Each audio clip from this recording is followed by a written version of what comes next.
Il n'y a pas deux coopératives HLM identiques. À chacune son territoire, ses métiers, ses associés, et pourtant, toutes suivent les mêmes principes de gouvernance qui garantissent partout la mise en œuvre des valeurs coopératives. Comment ça se passe? Tout d'abord, qu'est-ce que la gouvernance? C'est l'ensemble des mesures, des règles, des organes de décision, d'information et de surveillance qui permettent d'assurer le bon fonctionnement et le contrôle de l'entreprise coopérative.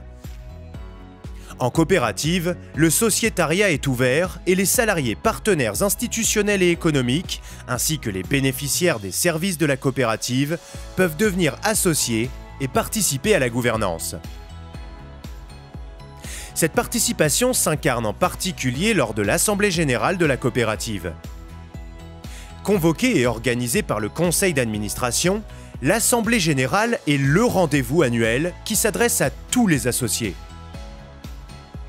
Les administrateurs y présentent le bilan de l'année au travers des rapports de gestion et d'activité, et les associés nomment les administrateurs et approuvent les comptes et les conventions réglementées. Bref, c'est une date à marquer d'une pierre blanche pour tous les associés soucieux du bon fonctionnement de la COP. D'autres assemblées générales, dites extraordinaires, peuvent également être convoquées pour prendre des décisions qui affectent le statut même de la COP, son capital, sa dénomination ou son siège social par exemple. Le conseil d'administration est l'organe politique de la COP. Il est composé d'administrateurs élus par l'ensemble des associés lors de l'assemblée générale. Il décide des orientations stratégiques, élaborées en cohérence avec l'objet social de la COP, et veille à leur bonne application. Le ou la présidente du conseil d'administration est nommée par les administrateurs et a pour mission d'organiser les travaux du conseil. C'est le conseil d'administration qui garantit le bon usage des pouvoirs qu'il délègue au directeur général ou à la directrice générale qu'il a désignée.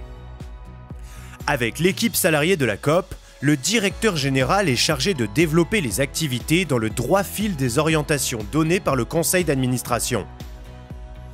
Le conseil est assisté par deux commissions obligatoires.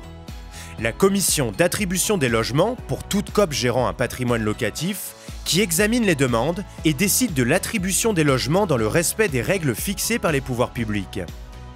La commission d'appel d'offres qui examine les offres des fournisseurs. Le conseil d'administration peut également mettre en place d'autres commissions pour créer des temps spécifiques de discussion et préparer ces décisions, comme le comité d'engagement qui examine les opérations et le développement.